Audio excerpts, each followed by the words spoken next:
பிஸ்மில்லாஹிர் ரஹ்மானுர் ரஹீம். நஹ்மதுஹு வ நுஸல்லிஹி அலா ரசூலிஹில் கரீம். அம்மா பஹத். ரப்பிஸ் ஸரஹ் லி ஸத்ரி வ யஸ்ஸிர் லி அம்ரி வஹ்லுல் உக்தத்தம் மின் லிசானி யஃப்கஹு கௌலி. ரப்பி சிதினி இல்மா. இது நினைவுகள் பேசும் நேரம்.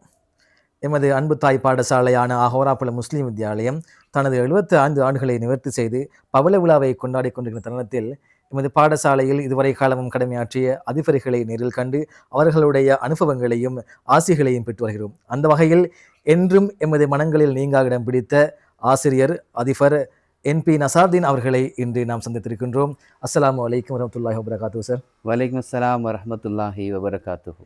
உண்மையிலேயே உங்களை சந்திப்பதில் பெரும் மகிழ்ச்சி அடைகிறோம். நான் மட்டுமில்லை, எங்களுடைய ஊர் மக்கள், பழைய மாணவர்கள், உங்களுடைய மாணவர்கள் எல்லாம் பெரிய மகிழ்ச்சிக்கு உள்ளாகுவார்கள் உங்களை பார்த்து இந்த வீடியோ தொகுப்பின் மூலமாக. அந்த அடிப்படையில் உங்களை பற்றி நிறைய பேருக்கு தெரிஞ்சாலும் சம்பிரதாயத்தின் அடிப்படையில் உங்களை பற்றிய ஒரு சில அறிமுகமும் எமது ஊருக்கும் பாடசாலைக்கும் உங்களுக்குமான நெருக்கம் பற்றிய தொடர்பையும் எங்களோட பகிர்ந்து கொள்ள முடியுமா? இன்ஷா அல்லாஹ் பகிர்ந்து கொள்வதில் நான் மிகவும் மகிழ்ச்சி அடைகின்றேன். அனைவருக்கும் அஸ்ஸலாமு அலைக்கும் வரஹ்மத்துல்லாஹி வபரகாத்துஹு. வலைக்கும் அஸ்ஸலாம். எனது பெயர் நாகூர் பிச்சை நசாருதீன். ஊற்றுப்பிட்டியை நான் வசிப்பிடமாக கொண்டு எனது ஆரம்ப கல்வியை பம்னுகம முஸ்லீம் மகா வித்யாலயத்தில் முதலாம் தரம் 1 முதல் சாதாரண தரம் வரைக்கும் பயின்று எனது உயர்தர கல்விக்காக நான் குருநாகலையில் அமைந்திருக்கும் சியம்புலாங்கஸ்கோட்டுவ மதீனா தேசிய பாடசாலையில் கல்வி பயின்று 96ஆம் ஆண்டு நடைபெற்ற போட்டி பரீட்சையில் வெற்றியீட்டி ஒரு ஆசிரியராக நியமனம் பெற்றது என்பதை நான் சுருக்கமாக கூறிக்கொள்வதில் சந்தோஷப்படுகின்றேன். முதலாவது கடமையாற்றிய பாடசாலை 98ஆம் ஆண்டு 4ஆம் மாதம் 20ஆம் தேதி பம்னுகம முஸ்லீம் மகா வித்யாலயத்தில் முதல் நியமனம் பெற்று எனது 2வது பாடசாலையாக எனது உள்ளத்தில் என்றும் தடம் பதித்திருக்கும் ஹோராபுல முஸ்லீம் வித்யாலய மண்ணில் 2001ஆம் ஆண்டு நான் கடமையாற்ற சென்ற நாள் என்றும் என்னால் மறக்க முடியாத நன்னாள் என்பதை நான் இந்த சந்தர்ப்பத்தில் ஞாபகப்படுத்துவதில் மகிழ்ச்சி அடைகின்றேன். ஏனென்றால் ஹோராப்புலையில் இருக்கின்ற மக்களுடைய, மாணவர்களுடைய, ஆசிரியர்களுடைய, பெற்றார்களுடைய செயற்பாடுகள் அத்தனையும் என்னை கவர்ந்திருக்கிறது. அந்த வகையில் அந்த ஹோராப்புல முஸ்லீம் வித்யாலயம் தொடர்பாக ஆரம்பத்திலே நான் பேசுவதாக இருந்தால், எனது இரத்தத்தில் கலந்திருக்கின்ற மண் வாசனை என்றால் அது ஹோராப்புல முஸ்லீம் வித்யாலய மண் வாசனை தான்.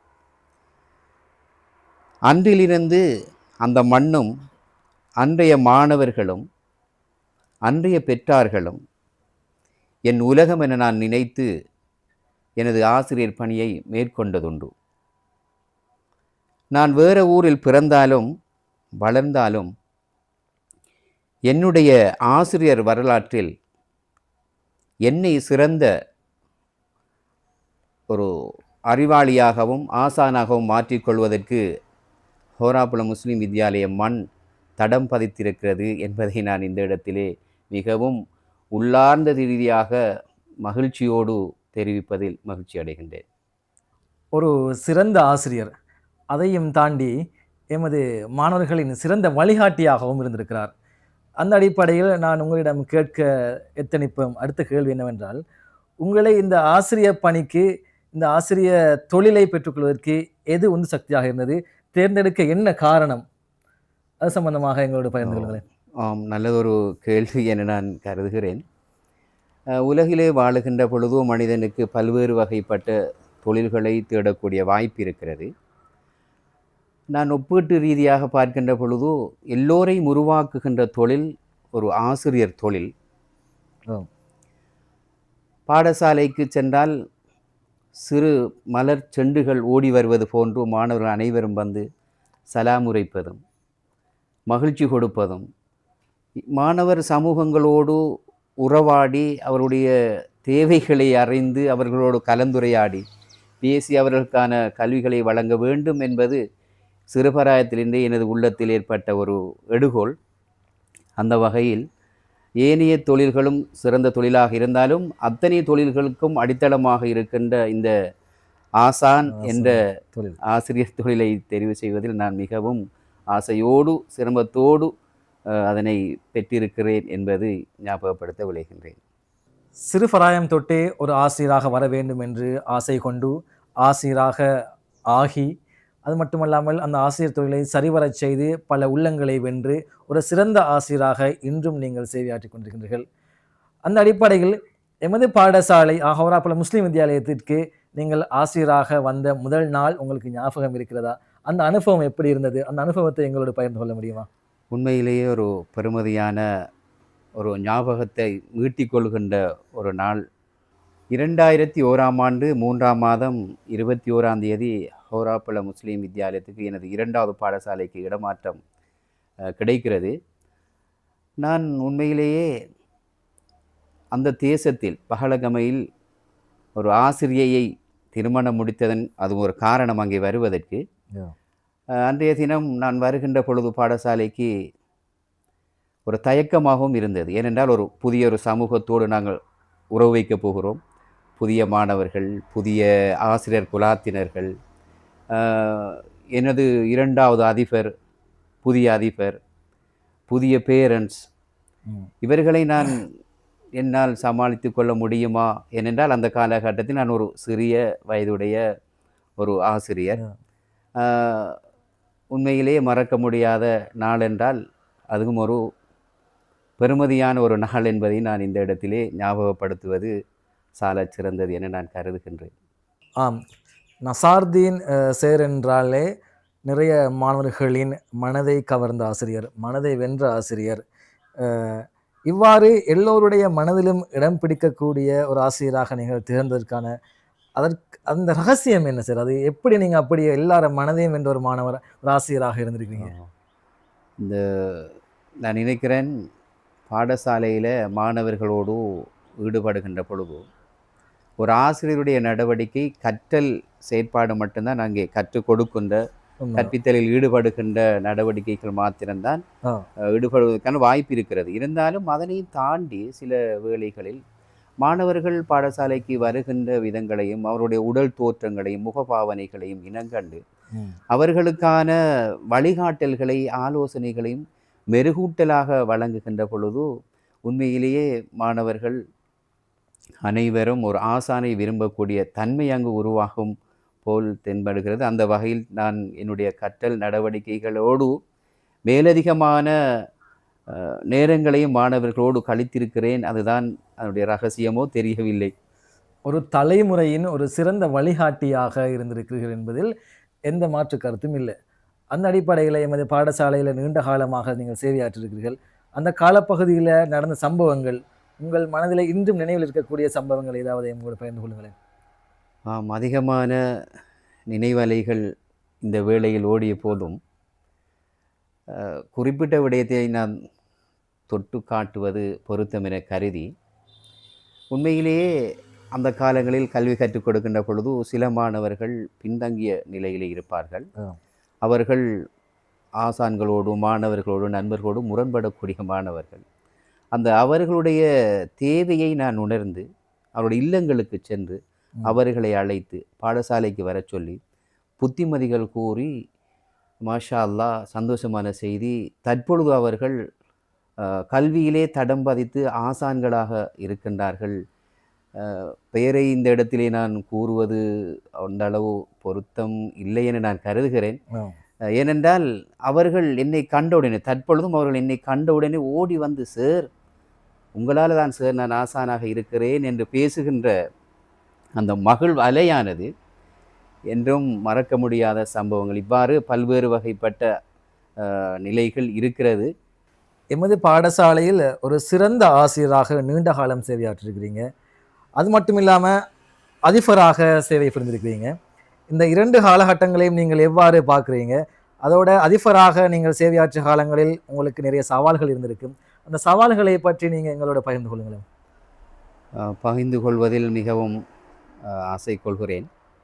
நான் ஆசிரியராக கடமையாற்றிய காலங்களில் அந்த ஆசிரியர் தொடர்பாடல் பேரண்ட்ஸ், அதிபர், மாணவர்கள், ஆசிரியர் குலாத்தினர்கள் என்ற ஒரு குறுகிய வட்டத்துக்குள் தான் அமைந்திருக்கும். மாணவர்களுடைய நலன்களை நாங்கள் ஏதாவது முரண்பாடுகள் வருகின்ற பொழுது ஒன்று சேர்ந்து கலந்துரையாடி தீர்ப்பதற்கான வாய்ப்பு இருக்கிறது. பின்னர் நான் அதிபராக தெரிவு செய்யப்பட்ட வேளையில் அது ஒரு மிகப்பெரிய ஒரு சவால். ஏனென்றால் நான் ஒரு சாதாரண தரம் 2 சேவையாற்றி கொண்டிருக்கின்ற ஒரு இளமையான ஒரு ஆசிரியர். சிரேஷ்ட மூத்த ஆசிரியர்கள் இருக்கின்ற பொழுது என்னிடம் அந்த அதிபர் பொறுப்பை பாடசாலை எடுத்து நடாத்த வேண்டும் என்று திணித்து என்னிடம் ஒப்படைத்தார்கள். அது ஒரு பெரியதொரு சவால். ஏனென்றால் அந்த காலகட்டங்களில் சில இடையூறுகள் அங்கே காணப்பட்டிருந்தன. அதில் ஒரு இடையூறாக ஆசிரியர் பற்றாக்குறை இருந்தது. அதிபராக அந்த இடத்துக்கு அந்த கதிரைக்கு போனதுக்கு பின்னால் தான் தெரியும் இது எவ்வளவு பெரியதொரு சுமை என்பதை நான் அந்த இடத்திலே உணர்ந்தேன். அதற்கு முன்னர் சாதாரண ஆசிரியராக இருக்கின்ற பொழுது அது உணரப்படவில்லை. ஏனென்றால் அதிபராக அந்த ஆசனத்தில் போய் அமர்ந்த பொழுதுதான் மேலதிகாரிகள், உயரதிகாரிகள், கல்வியலாளர்கள், ஆசிரியர்கள், பெற்றோர்கள், மாணவர்கள் இப்படி பல்வேறு வகைப்பட்டோருக்கு நாங்கள் வகை கூற கடமைப்படுகின்றோம். எனவே அந்த என்னுடைய நோக்காக இருந்தது மாணவர்களுக்கு எல்லா சந்தர்ப்பங்களிலும் எல்லா நேரங்களிலும் 9 பாடமும் இடம்பெற வேண்டும். அதற்காக நான் பல சவால்களை எதிர்கொண்டேன். என்னுடைய பணியை நான் சரியாக செய்திருக்கிறேன். அதுக்கான ஆதாரங்கள் அதிகமாகவே இருக்கின்றன. மூத்த ஆசிரியர்கள் தற்பொழுது ஓய்வு பெற்றிருக்கிறார்கள். குறிப்பாக அந்த ஆசிரியர்களை நான் பின்னர் ஞாபகப்படுத்துகிறேன். முடியுமாக இருந்தால் அவர்களிடம் நாங்கள் பேசுவது உண்மைதானா இல்லையா என்பதை கேட்டு தெரிந்து கொள்வதற்கான வாய்ப்பும் இருக்கிறது. உண்மையிலே சார், எங்களுடைய பாடசாலையான ஹோராப்புல முஸ்லீம் வித்யாலயத்தில் நீங்கள் அதிபராக கடமையாற்றி ஒரு சிறந்த ஆசிரியராக, சிறந்த அதிபராக கடமையாற்றியிருக்கிறீர்கள் என்பதற்கு இப்போதைக்கு இருக்கின்ற எமது தலைமுறையே சாட்சியாகும். ஏனென்றால் இன்னும் ஒரு 2 வருடங்கள் பாடசாலையில் நசாருதீன் சார் இருந்திருந்தால் இந்த பாடசாலை இன்னும் ஒரு கட்டத்திற்கு அபிவிருத்தி அடைந்திருக்கும் என்று இன்னும் நம்பிக்கையோடு அந்த இழப்பை தாங்கிக் கொள்ள முடியாத பெற்றோர்கள், மாணவர்கள் இன்னும் இருக்கிறார்கள். அடுத்த கேள்வியாக சார், பல ஆண்டுகள் கிட்டத்தட்ட 10 வருடங்களுக்கு அதிகமாக எங்கள் பாடசாலைகள் சேவையாற்றிருக்கிறீங்க. இன்று எங்கள் பாடசாலையை விட்டு நீங்கள் வெளியே வந்த போதிலும் அந்த மாணவர்கள், உங்களுடைய பழைய மாணவர்கள் உங்களைய சந்திக்கின்ற பொழுது, அவர்கள் இன்னும் உங்களுடன் தொடர்புபட்டிருக்கும் பொழுது அந்த நினைவுகள் எப்படி இருக்கிறது உங்களுக்கு? அந்த அவர்கள் இன்னும் உங்களை தேடி வருகிறார்கள் என்று நினைக்கும் பொழுது உங்களுடைய மனநிலை எவ்வாறு இருக்கிறது சார்? உண்மையிலேயே ஒரு சந்தோஷமான கேள்வி மாதிரி புலப்படுகிறது. ஏனென்றால் இந்த சில மாணவர்கள் ஆரம்ப காலங்களிலேயே நாங்கள் கற்றுக் கொடுத்த மாணவர்கள் சாதாரண தரம் பாஸ் பண்ணிட்டேன் சார் என்று டெலிஃபோனில் பேசியிருக்கிறாங்க. உயர் தரத்துக்கு என்ன துறையில் போனால் நல்லம் சார் என்று பேசியிருக்கிறாங்க. ஏலெவல் ரிசல்ட்ஸ் வந்ததோடு சார் என்ற ரிசல்ட்ஸ் பாருங்கள் சார், 3A வந்திருக்கு, 2AB வந்திருக்கிறது, நான் பல்கலைக்கழகத்துக்கு தெரிவாக இருக்கிறேன் சார். சில மாணவர்கள் சார் நான் திருமணம் முடிச்சிட்டேன் சார், எனக்கு நிறைய காசு இருக்குது சார், உங்களுக்கு என்ன சார் உதவி செய்யணும் இதெல்லாம் சில மாணவர்கள் பேசியிருக்கிறாங்க. சில மாணாக்கர்கள் 4 கடைக்கு சொந்தக்காரனாக இருக்கிறேன் சார், இது எல்லாத்துக்கும் வழிகாட்டல் உங்களுடைய பங்களிப்பு எங்களுக்கு இருக்கிறது சார். இந்த அதிகமாக சார்ன்றே பேசியிருக்கிறாங்க. அவர்கள் நான் சில நேரங்களில் நோய்வாய்ப்பட்ட சந்தர்ப்பங்களில் கூட அவருடைய குடும்பங்களோடு வருகை தந்து என்னை பார்த்த வரலாறுகளும் இருக்கிறது. உண்மையிலேயே அது மறக்க முடியாத சம்பவங்கள். எனது உள்ளத்தில் நீங்கா இடம் பிடித்த ஒரு சம்பவமாக நான் அதை கருதுகின்றேன். உண்மையிலேயே நசாருதீன் ஆசிரியர் என்பவர் ஒரு வெறுமனே பாடப்புத்தகத்தை மற்றும் கற்றுக் கொடுத்த ஆசிரியர் அல்ல, ஒழுக்கங்களையும் சேர்த்து போதிப்பவர். போதிப்பதோடு நிறுத்திவிடவில்லை, அவர் அதன்படி வாழ்ந்து காட்டியவர். அதை அன்பாகவும் ஒரு கலகலப்பாகவும் மாணவர்கள் மனதில் அதை பதிய வைக்க வேண்டும் என்று முயற்சித்து அதிலும் வெற்றி கண்டவர். அவருடைய காலத்தில் நானும் அவருடைய மாணவனாக அந்த பாடசாலையில் இருந்திருக்கிறேன் என்ற அடிப்படையில் அவரை பற்றி எனது மனதில், எனது நண்பர்கள் மனதில் என்றும் நீங்கா இடம் பிடித்த ஒரு ஆசிரியர் தான் நீங்கள். சொல்லுங்க சார், ஒரு நல்ல மாணவனாக இருக்க வேண்டுமென்றால் அவனிடம் இருக்க வேண்டிய பண்புகள் என்ன? நிச்சயமாக உலகிலே இறைவனால் படைக்கப்பட்ட அற்புதங்களில் மாணவர் சமூகம் என்பது ஒரு ஒளிமயமானது. அனைத்து மாணவர்களும் ஒரு நல்ல மாணவர்கள் தான், சிறந்த மாணவர்கள் தான். அதிலும் அவர்கள் சிறப்புடையவர்களாக தன்னை மாற்றிக்கொள்ள வேண்டுமாக இருந்தால் அவர்களிடம் நல்ல அடக்கம், ஒழுக்கம் ஒழுக்கம் மிக பிரதானமானது. ஒழுக்கம் உயிரை விட மேலானது. ஒழுக்கம் உயிரிலும் ஓம்பப்படும் என்று பேசுவார்கள். ஏனென்றால் ஒரு மாணவரிடம் காணப்படுகின்ற ஒழுக்கம்தான் அவன் எதிர்பார்ப்பதை போன்ற எதிர்காலத்தில் எவ்வாறான நிலைக்கு அவன் உருவாக வேண்டும் என்று ஆசைப்படுகின்றானோ அந்த நிலைக்கு கொண்டு செல்வதற்கு இந்த அடக்கம், உண்மைத்தன்மை, நேர்மைத்தன்மை, பொய் சொல்லாமை, வாக்குறுதி மீறாமை, இவ்வாறு பல்வேறு வகைப்பட்ட நல்ல ஒழுக்கம் மிக்க நல்ல தன்மைகள் கொண்ட மாணவர்கள் அங்கே உருவாக்கப்பட வேண்டும் என்பதைத்தான் நான் இந்த சந்தர்ப்பத்திலே கூறிக்கொள்வதில் மகிழ்ச்சி அடைகின்றேன். நீங்கள் ஒரு சிறந்த தலைமுறையை, ஒழுக்கமான தலைமுறையை உருவாக்கிய ஆசிரியர் என்பதில் எந்த சந்தேகமும் இல்லை. அதன் அடிப்படையில் நான் உங்கள்கிட்ட இன்னும் ஒரு விஷயம் கேட்க விரும்புகிறேன் என்றால், ஆசிரியர் தொழில் என்பது ஒரு சாதாரண தொழிலும் அல்ல, மிகவும் பெருமதிமிக்க தொழில் என்று நீங்களே சொன்னீங்க. இந்த தொழிலையும் தாண்டி நீங்கள் இவ்வளவு காலமாக ஆசிரியராக பணியாற்றிருக்கிறீங்க. நான் ஆசிரியராக ஆனது வீணில்லை அப்படி என்று ஒரு உணர்ந்த தருணம் இருக்கிறதா? நிச்சயமாக பெருமதியான ஒரு தொடுகை உங்களது தொடுகை. நான் சிறுவராயத்திலிருந்தே ஆசிரியர் தொழிலை விருப்பம் என்று நான் கூறியிருக்கிறேன். 98ஆம் ஆண்டு நியமனம் பெற்று இதுவரைக்கும் நான் ஆசிரியர் தொழில் கடமையாற்றி கொண்டிருக்கின்றேன். நிச்சயமாக நான் நினைக்கிறேன், பெருமதியான மாணவர் சமூகங்களை காண வழிகாட்டல்களை கற்பித்தல் நடவடிக்கையாக இருக்கட்டும், இணைப்பாட விதான செயற்பாடுகளின் ஊடாகவாக இருக்கட்டும், மேலதிகமான அவருடைய தேடல்களை அறிந்து வழிகாட்டல்களாக இருக்கட்டும், நிச்சயமாக உலகிலே காணப்படுகின்ற, நான் முன்னர் கூறியது போல உலகிலே காணப்படுகின்ற தொழில்களில் மிகவும் சிறந்த தொழில் ஆசிரியர் தொழில். எனது இலக்கை அடைவதற்கான சந்தர்ப்பங்களை நான் அதிகமாகவே முன்னெடுத்து சென்றிருக்கிறேன். இறைவன் பொறுப்பாளனாக இருக்கிறான் என்பதை நான் இந்த இடத்திலே ஞாபகப்படுத்துவது பொருத்தம் என நான் நினைக்கின்றேன். அத்தோடு எனது குடும்பத்திலே என்னுடைய பிள்ளைகள் என்னோடு பேசுவதுண்டு, வாப்பா நீங்கள் எங்களை மட்டும் உருவாக்க இல்லை, வாப்பா எங்களுக்கு மட்டும் நீங்கள் கற்றுத்தாரீங்க இல்லை, உங்களோட குடும்பத்தில் இருக்கிற எல்லா பிள்ளைகளையும் நீங்கள் பார்க்குறீங்க, கேட்குறீங்க, கற்றுக் கொடுக்குறீங்க. அதுபோல் வாப்பா நீங்கள் போன பாடசாலைகள் எல்லா மாணவர்களுக்கும் நல்ல முறையில் நீங்கள் சேவையாற்றுகிறீங்க என்பதை நீங்கள் சொல்லி நாங்கள் அறியணும்னு இல்லை வாப்பா, பிள்ளைகள் சாட்சியாக இருக்கிறாங்க. இந்த பேசுவது ஒரு உண்மையிலே ஒரு சந்தோஷமாக இருக்கிறது. பாடசாலைகளில் பல மாணவர்களின் மனதை கவர்ந்த ஒரு ஆசிரியராக இருந்ததோட வீட்டிலையும் ஒரு சிறந்த தந்தையாக இருந்திருக்கீங்க சார். அதோட நான் முக்கியமாக இந்த விஷயத்தில் இந்த நேரத்தில் நினைவு கூறணும், எமது பாடசாலைகளில் ஹோராப்புல முஸ்லீம் வித்யாலயத்தில் ஆங்கில பாடத்தில் சிறந்த பெறுபர்களை பெற்றுத்தந்த ஒரு ஆசிரியர், நிறைய மாணவர்களை ஆங்கில அறிவை கொடுத்த ஒரு ஆசிரியை தான் உங்களுடைய மனைவி ரியாசா ஆசிரியர். இவர் உங்களுடைய இந்த கல்வி பயணத்தில், இந்த ஆசிரியர் பயணத்தில் எவ்வாறு உங்களுக்கு துணையாக இருக்கிறார்? உங்களுடைய பர்சனல் லைஃப்ல இருக்கட்டும், இந்த ஆசிரியர் தொழிலாக இருக்கட்டும், எவ்வாறு பேலன்ஸ் பண்ணி போகிறீங்க? எவ்வாறு அவங்க உங்களுக்கு துணையாக உங்களுடைய வாழ்க்கை முன்னேற்றத்தில் இருக்கிறாங்க என்பதை எங்களோட பகிர்ந்து கொள்ள முடியுமா? ஒரு பொருத்தமான தொடுப்பு என நான் நினைக்கிறேன்.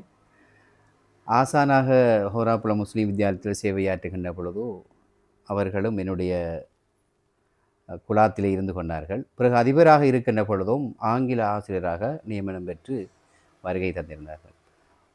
உண்மையிலேயே ஹோராப்புல முஸ்லீம் வித்யாலயத்தில் ஆரம்ப காலங்களில் ஆசிரியர் பற்றாக்குறை, நான் ஏற்கனவே கூறியிருக்கின்றேன், ஆசிரியர் பற்றாக்குறை நிலவுகின்ற காலங்களில் இந்த ஆங்கில மொழி என்பது ஒரு பெருமதியான மொழி, மாணவர்களுக்கு அது கசப்பான மொழி என்றுதான் அனைவரும் உணர்வார்கள்.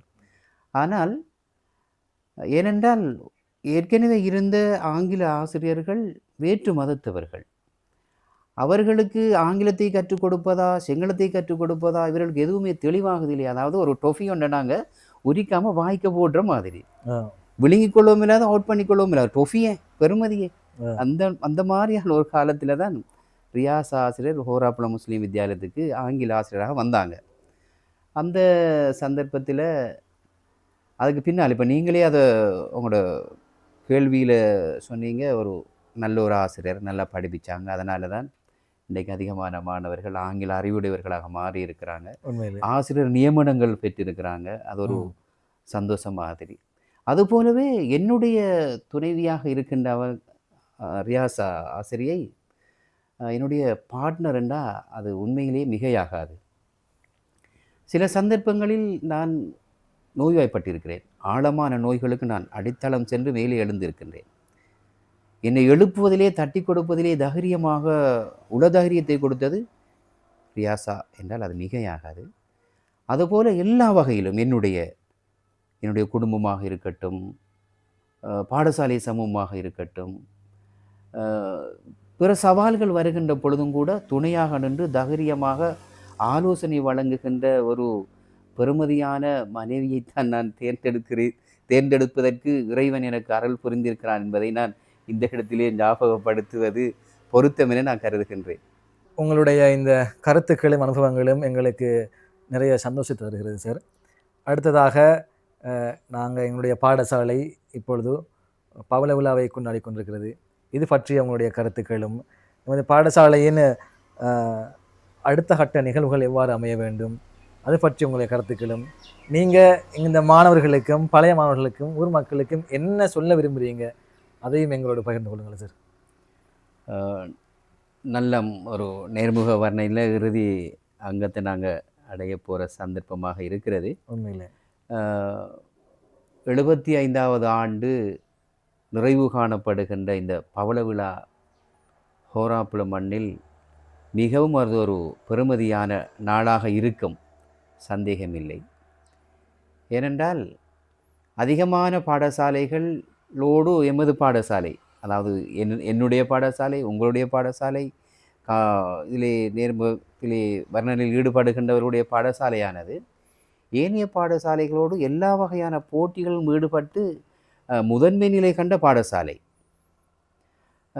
நாங்கள் இன்னும் அதனை வளர்க்க கடமைப்படுகிறோம். ஏனென்றால் அதிலே கல்வி கற்ற அதிகமான மாணவர்கள் கிராஜுவேட் நியமனங்கள் பெற்று வேறு துறைகளில் இருக்கிறார்கள், ஆசிரியர் தொழில் இருக்கிறார்கள், வழக்கறிஞர்களாக மாறுவதற்கான வாய்ப்பு இருக்கிறது, என்ஜினியர்களை அது உருவாக்கி இருக்கிறது. அந்த வைத்தியர்களை இப்போ அண்மையிலே நான் கேள்விப்பட்டேன், 3 வைத்தியர்களை உருவாக்கிய பாடசாலை. உண்மையிலே அந்த ஒரு தாய் பாடசாலை. அங்கே இருக்கின்ற அந்த மண்ணுடைய வாசனை என்னால் தற்போது உணர முடிகிறது.